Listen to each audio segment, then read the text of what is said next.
cosplayers, cosplaying. What does it all mean? The act of cosplay is something that has blown up in the last 10 years to something which was niche to now a rather mainstream activity.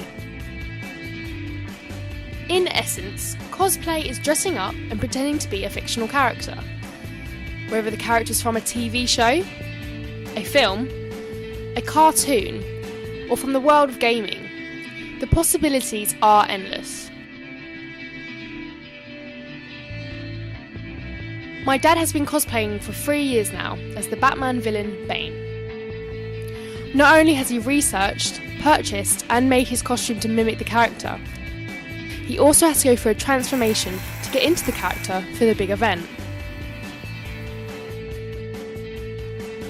I never really understood why he keeps doing it. So instead of getting one person's point of view, I thought I'd spread the question out to a broader audience. So on the 14th of March 2015, I travelled down to the London XL Arena to attend the London Super Comic Con, home of comic book lovers, merchandise buyers and of course cosplayers. Throughout the day, I met and interviewed some lovely cosplayers and targeted them with the question, why do you cosplay? It's a great way to make friends. Be someone different. Yeah, chance to be someone different. Get to be someone else for the weekend. You get to play your favourite character. I love it. It's like running around, getting random hugs off people. It's just such a good laugh. It's giving young people something fun to do, where they can dress up as their favorite characters or kind of escape reality for a little while. What we like is making something by our hands. When you have fabrics, then at the end you have a dress. You take pleasure, even if you have some pain sometimes, but you take pleasure. It's one hobby that makes you be yourself. I can be here and meet tons of people. But you that can do be the same yourself thing. at the same time as being somebody else as yes, well. you can. And have lots of fun doing it. Yeah. After the event, I caught up with my dad and Terence, a friend that my dad made through cosplay, coincidentally who also plays the same villain. We ended up having a discussion about how both of them got into cosplay. This guy just had a white vest on and a mask. And Carl went up to him and he popped on this mask. But that led me to do Bane myself. That person who Carl took a photograph with, because Kat says, my missus said, you could do that. But it was because the person wasn't wearing the full outfit, they were just wearing the mask. So that led me to cosplay. Because I thought, well, if a guy can just put a mask on and play a character, well, is there a lot more to wear than just the mask? And there was. I watched the film and I thought, he's got quite a few different costumes here.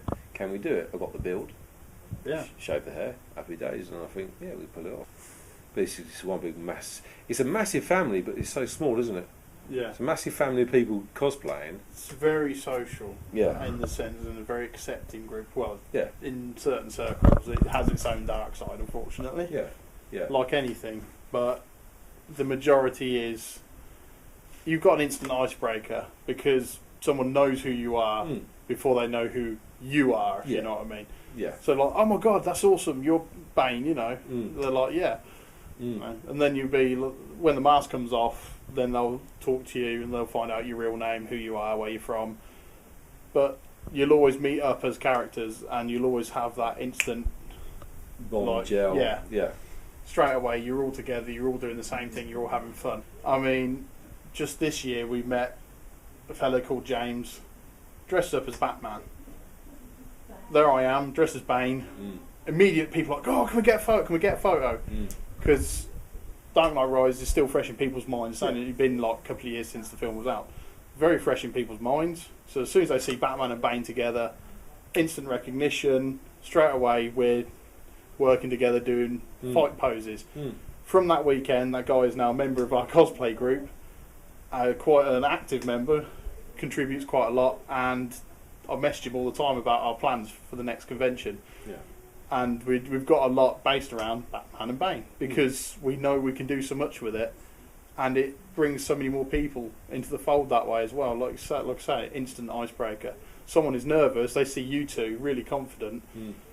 You're like, yeah, come join us, come hang out with us. By the end of the weekend, And they'll go like, oh yeah, I've got an idea for this costume, that costume. They're suddenly, their confidence has gone through the roof just by meeting 2 other people dressed in a costume. Yeah. That's one reason why I really enjoy doing it. I've always loved certain characters, always had the aspiration to, I've put on a lot of weight. These characters are often quite physically strong. I used to be like that. So it's a goal as well, to get yourself back to that stage so that you can... It's like upgrading the outfit in a way. I'm upgrading myself to go with the outfit so that you're close to what you enjoy. And because I did my fun impression of Bane, people were like, oh, you should do it. And it's like, why not? Do you find in cosplay, I do as well, you get different levels, isn't it? There's like level 100, which is up there, which is so close to the real character in the film or the comic or the video game. And then you got the guy with the box on his head. Yeah. Who thinks he's a stormtrooper. Yeah. It's from one extreme to another, but I think they've all got the same ethos and the same feeling, which is they're all having fun. Yes. That is the primary, or it should be the primary for all of it, to me, is the fun part. You can spend thousands of pounds making it perfectly movie accurate. Yeah. If you really want to. I've got no problem with that. At the same time, I don't have a problem with the guy who's got the, the plastic vest with the muscle shape in it. Yeah. That's what he wants to wear. I've got no issue with that. I do find it a shame, though, that there are people that do have issues with it. Like most cosplayers, Terence spends a lot of time, effort and money making his costumes bigger and better.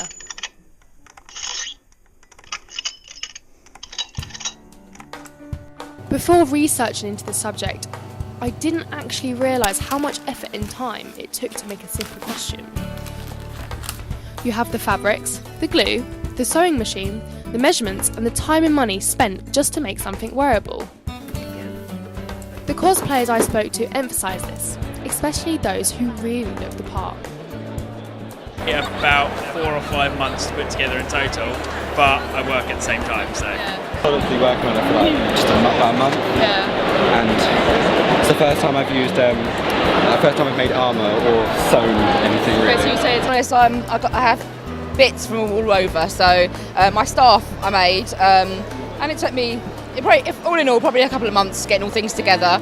I'm a sort of bit of a cosplay cheat in the respect, whereas I had my costume made for me in America by a guy who actually made costumes for drag artists. Well, all of this is sort of like thrown together with different like leather coats, DIY bits and bobs, motorcycle jeans, toe caps, builder boots, all that stuff, So, and most of the stuff like leather coats you can go into any store. They're a little bit expensive, but worth it. Yeah, definitely worth it. Just walking around it alone, we get, by the end of the day, we're absolutely knackered.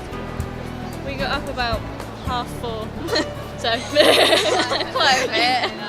Then they have to trim it to fit, and they have to strap it all together, get undersuits, get fans in their helmets because it's hot, gets the little speakers that allow them to talk in the right stormtrooper voice. So it can take several months. Somebody did a Boba Fett, it took them 3 years. This is actually the quickest outfit I think I've ever made. It was a month and a half it took, and a lot of hand painting. And it was a pain in the ass. I think that would be Batman. Batman would be my thing.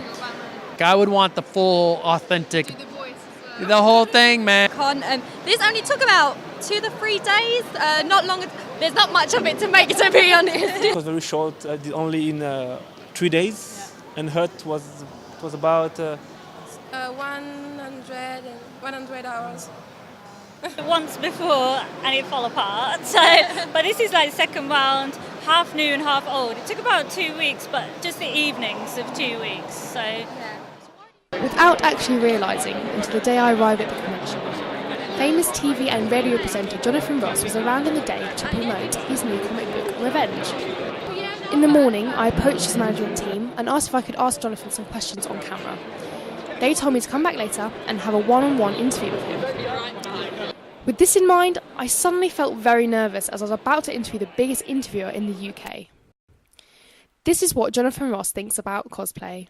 I love seeing cosplayers generally. I love seeing cosplayers here. I first encountered them in Japan years ago when it was a big thing with the anime scene, and I'm pleased to see that it's really caught on in the West as well. But I love it. It really makes the event so much more fun than it will be otherwise. I mean, have you seen any cosplayers that really stand out to you? I've seen a few great ones today. I mean, I saw a whole family done as the Guardians of the Galaxy, and that was nice to see a whole family doing it together. I saw a Red Sonja who was very strong and very sexy. That's always good. I saw a couple of guys who I think were Digimon. But when I said to them Digimon, they got quite angry with me, so they obviously weren't Digimon. And that's one of the perils of cosplay is if you think you know who it is and you don't quite know who it is, or you can cause terrible offence. Yeah.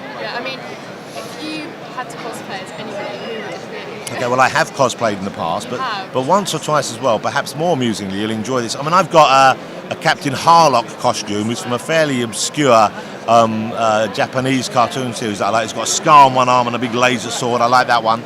So I've done a few, and I also have Lady, what's her name, Elena or something. You know the Diana Rigg character in Game of Thrones? Yeah. I've got that outfit. Okay. That's good. It's kind of gender fluid cosplay.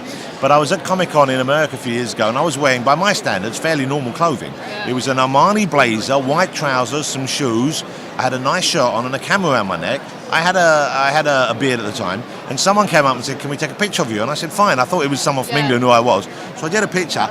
I'm not making this up. A magazine came out called Geek, and I was in it, and it said best and worst cosplayers at San Diego. I was number 3rd worst cosplayer in my own clothes, and it said I was dressed as an aging hipster, which is the most insulting thing. Why do you think people cosplay? I think they do it because it's fun. I think they do it because it's a fantasy thing that you can live out. I think it's great because whether you're, a boy or a girl, whether you want to do it kind of in your own sex or you want to kind of do the cross-gender thing, you can look really cool and fun and sexy for the day without it being about you.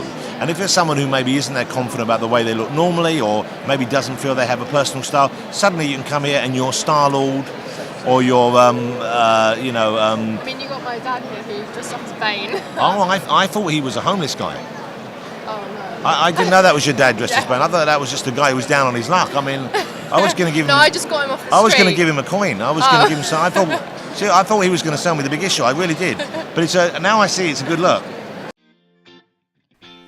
So, reflecting back on my day at the convention, I noticed there was a recurring theme to the answers to the questions I was asking. People cosplay because it's fun and enjoyable. Wow.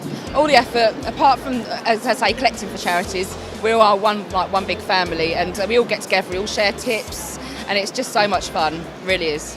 It's just the fun of it. It's the laughs we have, the people we meet. It's really good. It's fun. It's enjoyable. I wish I had gotten into it when I was younger. It's just something fun to do. And it's sort of seeing the next step. It was like going from miniatures to something huge that I could wear, and it was just so much fun. It's nice being able to go to a convention where everyone is on the same level of loving the same thing, and you can tell straight away, not because they've got a sign on their head, but because they're literally wearing the costumes. It doesn't matter which country you're from, that if you have like your favorite characters, that's like an international language.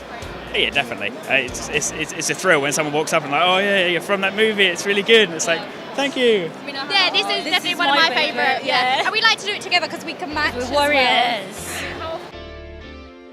They don't receive a prize, they're not paid any money, and they don't gain any fame. People do it for the sheer fun and enjoyment of it. The cosplay community is built on people who have a passion for creativity. It's all about creating a different persona, wearing that and becoming a completely different character. Cosplay is a great excuse to escape reality for the day and to become someone who you may look up to or who have always been dreaming of being. I may reconsider dressing up at my next convention and seeing what reactions I receive myself. I told him on the way up here, no fighting.